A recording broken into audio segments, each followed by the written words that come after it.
ரஷ்யாவோட annual year end question and answer செஷன்ன்றது ரஷ்யாவோட அதிபர் விளாடிமிர் புதினுக்கும் பல பத்திரிகையாளர்கள் வெஸ்டர்ன் கண்ட்ரிஸோட சில மீடியாஸும் அந்த இடத்துல இருந்தாங்க. அது மட்டும் இல்லாமல் ரஷ்யாவை சேர்ந்த பல செய்தி ஊடகங்களும் அதில் பங்கேற்று இருந்தாங்க. பொதுமக்களும் நிறைய பேர், சில தேர்ந்தெடுக்கப்பட்ட நபர்கள் தான், ஆனால் இருந்தாலும் ஒரு லைவ் கொஸ்டின் அண்ட் ஆன்சர் செஷன்ன்றது இப்போ ரஷ்யாவில் நடத்தி முடிக்கப்பட்டிருக்கு. ஸோ இந்த வீடியோவில் நம்ம எதை பற்றி பார்க்க போறோம்னா, இதில் நிறைய டாபிக் பற்றி அவங்க பேசியிருந்தாங்க. நம்ம அது எல்லாத்தையும் பெருசாக எக்ஸ்பிளைன் பண்ணணும், இல்லை அது ஒவ்வொரு சாப்டராக நம்ம பார்க்கணும்னா கண்டிப்பாக இந்த வீடியோட லென்த் அட்லீஸ்ட் ஒரு அரை மணி நேரமாக தேவைப்படும். ஸோ நம்ம இந்த வீடியோவில் இருந்து அவங்க பேசின அந்த ஒட்டுமொத்த அந்த கான்செப்ட்ல இருந்து ஒரு 5 டாபிக் நான் செலக்ட் பண்ணி வச்சிருக்கேன். இது எல்லாமே நம்ம ரெகுலராக பார்க்கறது தான். ஆனால் இதில் ரஷ்யாவோட பாயிண்ட் ஆஃப் வியூ என்ன, ரஷ்ய அதிபர் விளாடிமிர் புதின் இந்த விஷயங்கள் பற்றி வெளி உலகத்துக்கு என்ன சொல்ல வராரு, குறிப்பாக இதில் சோவியத் யூனியன் பற்றியும் நேரடியாக உன்னால் முடிஞ்சால் நீ கியூவை காப்பாற்று, நான் கியூவை அடிப்பேன், அப்படி அடிக்கிற மாதிரி இருந்தால் என்கிட்ட இருக்க இந்த ஒரு மிசைலை வச்சு தான் நான் அடிப்பேன். நீங்கள் சொல்கிறீங்கல்ல ரஷ்யாவோட டெக்னாலஜிலாம் பெருசாக எதுவும் கிடையாது, அதுலேயும் ரஷ்யாவோட இந்த ஒரு மிசைல் மேஜராக எந்த ஒரு இம்பாக்டையும் ஏற்படுத்தாதுன்னு உன்னோட எல்லா ஏர் டிஃபென்ஸ் சிஸ்டமையும் கொண்டு வந்து அந்த இடத்துல வைங்க, அப்படி வச்சு உங்களால் இதை தடுக்க முடிஞ்சால் தடுங்கன்னு சொல்லிட்டு ஒரு ஓப்பன் சேலஞ்ச் இந்த இடத்துல கொடுத்துருக்காருன்னு சொல்லலாம். ஸோ நிறைய கூஸ் பம்ப்ஸ் அண்ட் முக்கியமான சில தகவல்களை தான் இந்த வீடியோவில் நம்ம பார்க்க போகிறோம். ஸோ பேச நேரத்தை வீணடிக்காமல் வாங்க வீடியோக்குள்ளே போயிடலாம். நான் உங்களுக்கு இது தமிழ் புக்ஷன் டிபி ட்ரெண்டிங்ஸ்.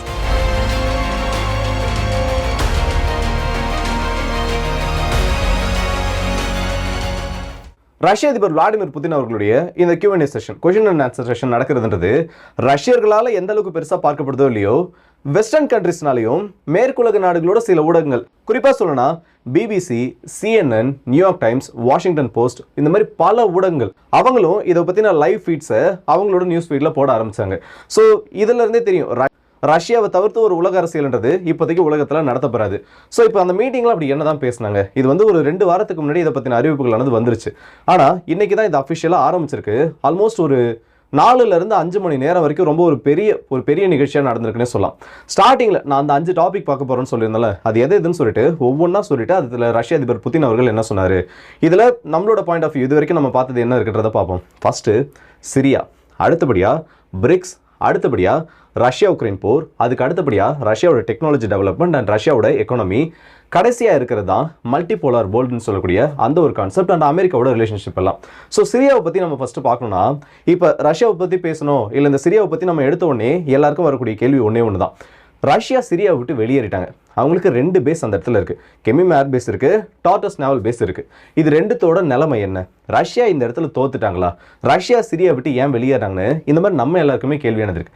இதே மாதிரி கேள்விகளும் அடுக்கடுக்கா ரஷ்ய அதிபர் விளாடிமிர் புதினை நோக்கி வைக்கப்படுது. அதுக்கு அவர் சொன்ன பதில், முதல்ல ரஷ்யா சிரியா விட்டு வெளியேறிட்டாங்க, ரஷ்யா இந்த இடத்த விட்டு தோத்து போயிட்டாங்கன்றது ஒரு பொய்யான செய்தி.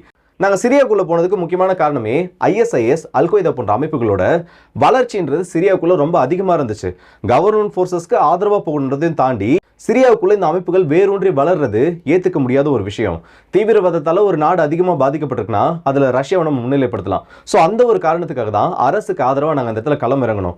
இப்போது அந்த நிலைமைன்றது அப்படியே மாறிடுச்சு. சிரியாவை நிறைய அமைப்பினர் சேர்ந்து இப்போது அவங்களுக்கும் சிரியாவுக்குள்ள உரிமை இருக்குது, அவங்க கைப்பற்றிட்டாங்க. ஸோ எங்களுக்கான அந்த வேலைன்றது அந்த இடத்துல கிடையாது. இப்போது நாங்கள் அந்த இடத்துல இருக்கிறதும் சரியான ஒரு காரணமாக இருக்காது.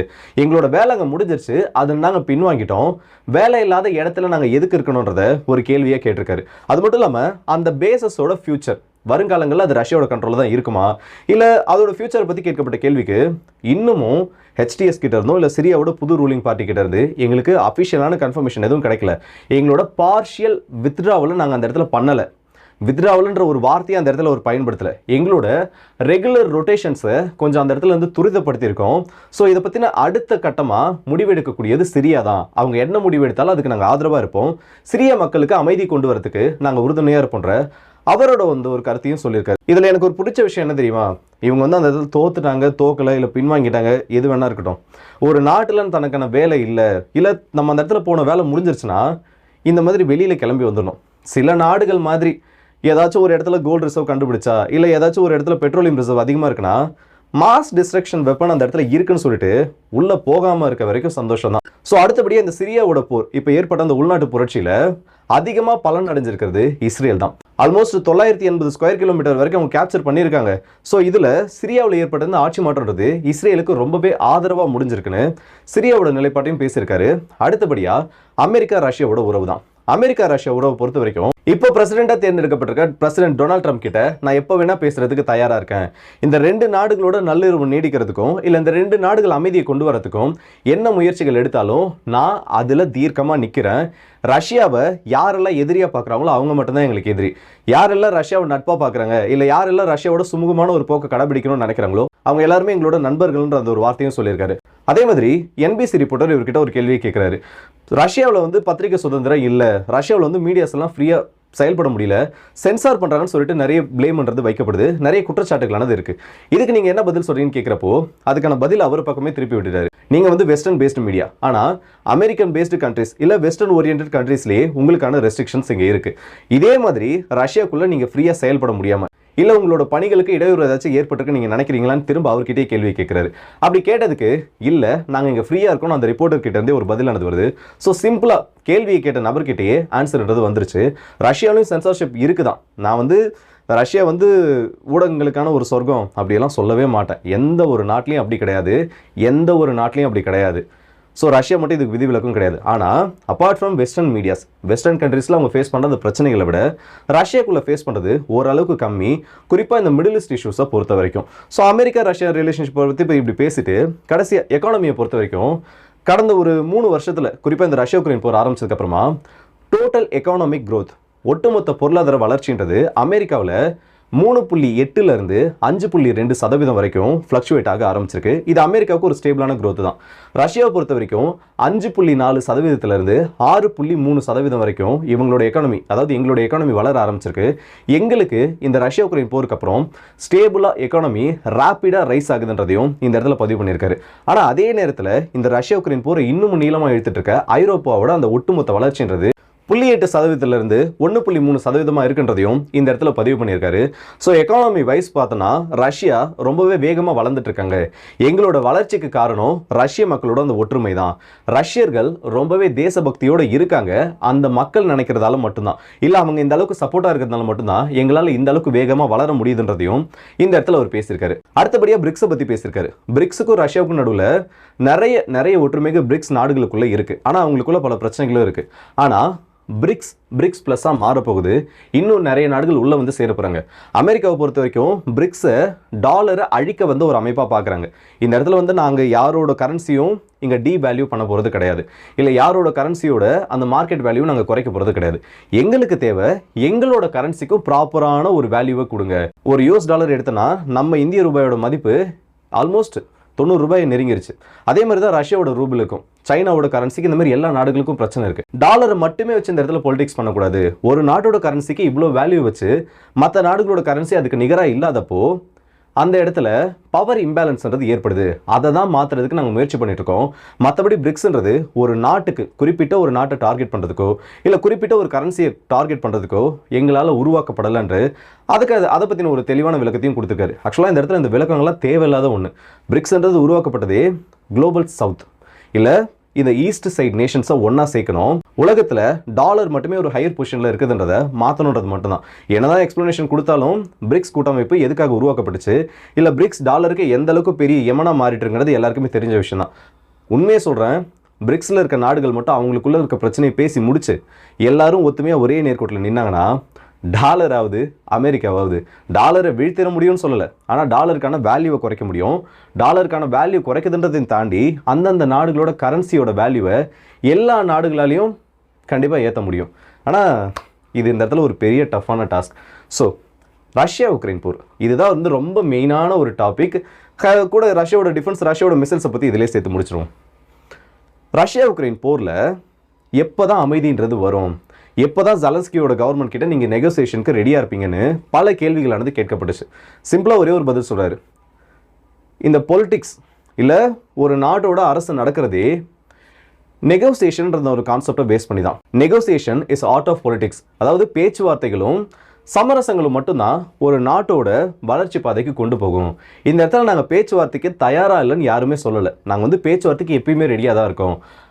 உக்ரைன் தான் இந்த இடத்துல பேச்சுவார்த்தையை தள்ளி போட்டுட்டு இருக்காங்க.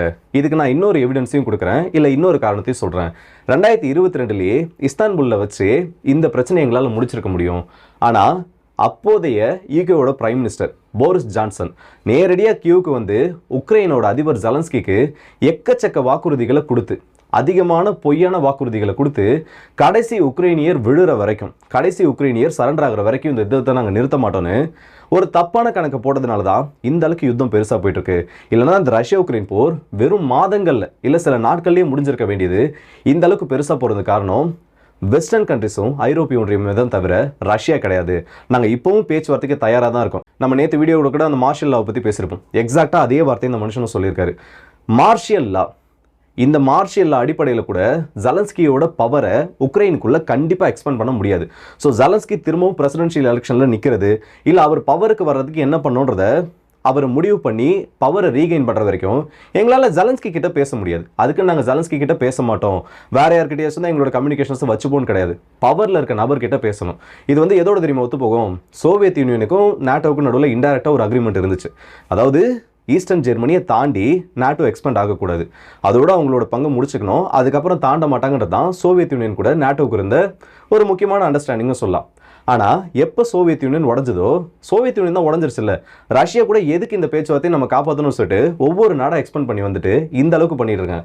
இப்போ நாளைக்கே ஜெலன்ஸ்கி கூட ஒரு பீஸ் டீலை ஏற்றுக்கிட்டு ரஷ்யா வந்து திரும்பவும் சீஸ்ஃபயர் அக்செப்ட் பண்ணிட்டு வெளியே போட்டாங்கன்னா பவரில் இல்லாத ஒரு நபர்கிட்ட நீங்கள் எப்படி இதை பண்ணலாம்? ஏன்னா சட்டத்தில் அதுதான் இருக்குது. சட்டத்தை காரணமாக வச்சு திரும்ப இந்த இடத்துல ஒரு பிரச்சனை வந்தாலும் அதில் ஆச்சரியப்படுறதுக்கு ஒன்றும் இல்லை. ஸோ அதேமாதிரி சீஸ்ஃபயர்ன்றது இந்த இடத்துல வந்து ஒரு போர் நிறுத்தம், சண்டை நிறுத்தத்துக்கு நாங்கள் தயாராக இல்லை. லாங் டேர்ம் அமைதி, லாங் டேர்ம் பீஸுக்கு உங்களால் என்ன பண்ண முடியும், உக்ரைனுக்குள்ள என்ன விதத்துல எல்லாம் இதை கொண்டு வர முடியுன்றதை மட்டும்தான் நீங்கள் யோசிக்க வேண்டியது இருக்குது. அதை கொண்டு வரதுக்கான முயற்சிகள் இல்லை அதை கொண்டு வரதுக்கு என்னெல்லாம் வழி இருக்குன்றதை எல்லாருமே ஒன்றா சேர்ந்து டிஸ்கஸ் பண்ணலாம். இந்த இடத்துல சீஸ்ஃபயர்ன்றதையும் தாண்டி அமைதியை தான் ரஷ்யா விரும்புது. அதுக்கு யாராச்சும் தயாராக இருந்தீங்கன்னா கண்டிப்பாக எங்களோட முழு ஒத்துழைப்பு இருக்குன்றதையும் ரொம்பவே தெளிவாக சொல்லியிருக்காரு. ஸோ கடைசியாக தான் இந்த கிளைமேக்ஸ்னு சொல்லுவாங்கல்ல, அந்த மாதிரி த ஆர்ஷனிக் உள்ள வருது. அதே மீது சோவியத் ரஷ்யாவோட கான்செப்டும் உள்ள வருது. நேரடியாகவே கேட்குறாங்க கேள்வியை, இந்த ஆர்ஷனிக்கை வந்து நீங்கள் வந்து அன்இன்டர்செப்டபிள் ஏவுகணையாக சொல்கிறீங்க, ஆனால் அமெரிக்காவோட சில டிஃபென்ஸ் அஃபிஷியல்ஸ்லாம் இதெல்லாம் எங்களால் இன்டர்செப்ட் பண்ணிட முடியும், இந்த ஏவுகணை வந்து எங்களோட சில ஏர் டிஃபென்ஸ் சிஸ்டம்னால நியூட்ரலைஸ் பண்ணிட முடியும்னு அவங்களோட எக்ஸ்ப்ளனேஷன்ஸை கொடுத்துட்ருக்காங்களே, இதை நீங்கள் எப்படி பார்க்குறீங்க, இதுக்கு உங்களோட பதில் என்ன நேரடியாகவே கேட்குறாங்க. அதுக்கு இந்த மனுஷன் சிம்பிளாக சொன்னது என்ன தெரியுமா? எடுத்தது சொன்ன பதில் இது. நீங்கள் இந்த ஓப்பனிங்கில் பார்த்துருப்பீங்க பாருங்க, அது எக்ஸாக்டாக இந்த வீடியோ தான், அதோட டிரான்ஸ்லேட்டட் வீடியோ. என்னால் உக்ரைனோட தலைநகரமான கியூவை இந்த மிசைலை வச்சு டார்கெட் பண்ண முடியும். உங்ககிட்ட என்னெல்லாம் ஏர் டிஃபென்ஸ் சிஸ்டம் இருக்கும், ஒட்டுமொத்த வெஸ்ட்டையும் சேர்த்து வச்சு உங்ககிட்ட எவ்வளவு ஏர் டிஃபென்ஸ் சிஸ்டம், உங்ககிட்ட எவ்வளோ மிசைல் டிஃபென்ஸ் சிஸ்டம் இருக்கோ எல்லாத்தையும் கொண்டு வந்து கியூவை சுற்றி நிறுத்துங்க. ஏதாச்சும் ஒரு ஏர் டிஃபென்ஸ் சிஸ்டமாலையாச்சும் இதை இன்டர்செப்ட் பண்ண முடியுதான்னு பார்ப்போம். அப்படி இன்டர்செப்ட் பண்ண முடியும்னு நீங்கள் நினச்சிங்கன்னா இந்த இடத்துல நான் சொல்கிறதுக்கு எதுவுமே கிடையாது. வெஸ்டர்ன் இன்ஜினியர்ஸும் வெஸ்டர்ன் மிசைல் மேனுஃபேக்சரர்ஸும் ஒரு விஷயத்தை புரிஞ்சுக்கணும். ஆர்ஷனிக் நீங்கள் நினைக்கிற மாதிரி சாதாரணமான ஒரு ஏவுகணை கிடையாது. ஹைப்பர்சானிக் டெக்னாலஜியில் இல்லை ஹைப்பர்சானிக் தொழில்நுட்பத்தை அடுத்த கட்டத்துக்கு கொண்டுட்டு போகிற ஒரு ஏவுகணை தான். உலகத்தில் இருக்கக்கூடிய கரண்ட்டாக எந்த ஒரு ஏர் டிஃபென்ஸ் சிஸ்டம்னாலையும் இதை இன்டர்செப்ட் பண்ண முடியாது. அது மட்டும் இல்லாமல் இந்த ஆர்ஷனிக்கோட மிசைல் ப்ரொடக்ஷனுக்கு காரணமே அமெரிக்கா IRBM இன்டர்மீடியம் ரேஞ்ச் இருக்கக்கூடிய அந்த பாலிஸ்டிக் மிசைல் ட்ரீட்டியிலேருந்து அமெரிக்கா சில பிரச்சனைகளை பண்ணி வெளியேறினாங்க. அதனால தான் ஒரு கட்டாயத்தின் பேரில் நாங்கள் இதை தயாரிக்க வேண்டிய நிலைமைக்கு தள்ளப்பட்டோம். இதை நேரடியாக என்னோட பார்வையின் கீழே என்னோட தனிப்பட்ட உத்தரவின் பேரில் தான் இந்த ஏவுகணை தயாரிக்கப்பட்டிருக்கு. ஸோ ஆர்ஷனிக் என்ற ஏவுகணை கண்டிப்பாக யாராலையும் தடுக்க முடியாது. வேணும்னா இப்படி ஒரு டெஸ்ட் பண்ணி பார்த்துருன்னு சர்க்காஸ்டிக்காக ஒரு ரிப்ளை கொடுத்தாரு. அதே மாதிரி கர்ஸ்க் பகுதிகளை பொறுத்த வரைக்கும் ஒவ்வொரு நாளும் வந்து 100 மீட்டர் 200 மீட்டர் 1 கிலோமீட்டர் 2 கிலோமீட்டர் அந்த மாதிரி எங்களோட படைகள் முன்னேறி போகல. இது வரைக்கும் ஏறத்தாழ பார்த்தோன்னா 1000க்கும் அதிகமான நாட்டோட இன்ஃபேண்ட்ரி ஃபைட்டிங் வெஹிக்கிள்ஸும் நாட்டோட எக்யூப்மெண்ட்ஸும் கர்ஸ்க்குள்ளே வச்சு டெஸ்ட்ராய் பண்ணப்பட்டிருக்கு. ஒவ்வொரு நாளும் கர்ஸ்கில் எங்களோட படைகள் உக்ரைனை பின்வாங்க வச்சுட்டு இருக்காங்க. ஈஸ்டர்ன் ஃப்ரண்ட்டில் குறிப்பாக டான்பாஸ் ரீஜியனில் ஸ்கொயர் கிலோமீட்டர்ஸ் கணக்கில் ஒரு நாளைக்கு 30 ஸ்கொயர் கிலோமீட்டர் வரைக்கும் ரஷ்ய படைகள் டான்பாஸ் ரீஜனில் மட்டுமே பிடிச்சிட்டு இருக்காங்க. ஸோ உக்ரைனோட கணக்குப்படி நாட்டோட கணக்குப்படி அவங்க ஜெயிச்சிட்டு இருக்காங்கன்னா இதெல்லாம் எங்களோட வீரர்கள் பண்ணணுன்ற அந்த ஒரு அவசியமே கிடையாது. இப்படி ஒரு அவுட்புட்டை எங்களாலையும் காமிக்கவே முடியாதுன்னு த ரியல் பேட்டில் ஃபீல்ட் சுச்சுவேஷனை இந்த இடத்துல எக்ஸ்பிளைன் பண்ணியிருக்காருன்னு சொல்லலாம். கடைசியாக ஒரு விஷயத்த சொல்லி முடிக்கிறாரு. ரஷ்யாவோட பழைய ரூபம் இல்லைனா ரஷ்யாவோட ஓல்டு பவரை எல்லாம் கெயின் பண்ணோன்னா இன்னைக்கு அதுக்கு எங்ககிட்ட எல்லா கெப்பாசிட்டியுமே இருக்குது. நாங்கள் நினச்சோன்னா இல்லை ரஷ்யர்கள் நினச்சாங்கன்னா பழைய சோவியத் ரஷ்யாவோட ஒவ்வொரு பவரையும் இல்லை பழைய சோவியத் ரஷ்யாவோட ஒவ்வொரு நிலப்பகுதிகளையும் எங்களால் மீட்க முடியும். ஆனால் அதை நாங்கள் விரும்பலை. நாங்கள் அப்படி விரும்புகிற வரைக்கும் எங்களை ஒரு நிர்பந்தத்துக்கு தள்ளிடாதீங்க. கண்டிப்பாக இன்னைய நிலைமையில் ரஷ்யா நினச்சா என்ன வேலை செய்யலான்னு இதோட அந்த தொகுப்பு இல்லை அந்த ஒரு செஷனை முடிச்சிட்டாங்க. ஸோ இது முக்கியமான பாயிண்ட்ஸ் அதில் பேசினது. இதில் வந்து நிறைய ப்ரொபகண்டா இல்லை நிறைய வந்து அவங்களோட சைட் பவரை மட்டுமே பெருசாக காமிச்ச மாதிரி நிறைய விஷயங்கள் இருந்துச்சு. ஆர்ஸ்ட்ரிங் மிசைலை பொறுத்த வரைக்கும் அதை இன்டர்செப்ட் பண்ண முடியாதுன்னு இல்லை, அதுக்கான சான்சஸ் கம்மி. ஏன்னா அதை பற்றி நம்ம ஒரு வீடியோவில் தெளிவாக பார்த்துருப்போம், ப்ராக்டிக்கலாக என்னென்ன சினாரியோஸ் அதில் இருக்கின்றது.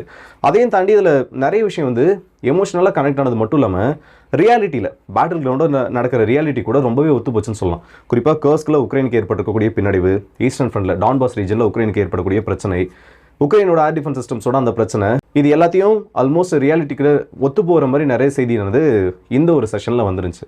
ஸோ இந்த வீடியோ பற்றி உங்களோட கருத்துல கமெண்ட் செக்ஷனில் சொல்லுங்கள். அடுத்த வீடியோ சந்திப்போம். அது ஒரு உங்கள் விடுபடுது உங்கள் எல்லாருக்கே.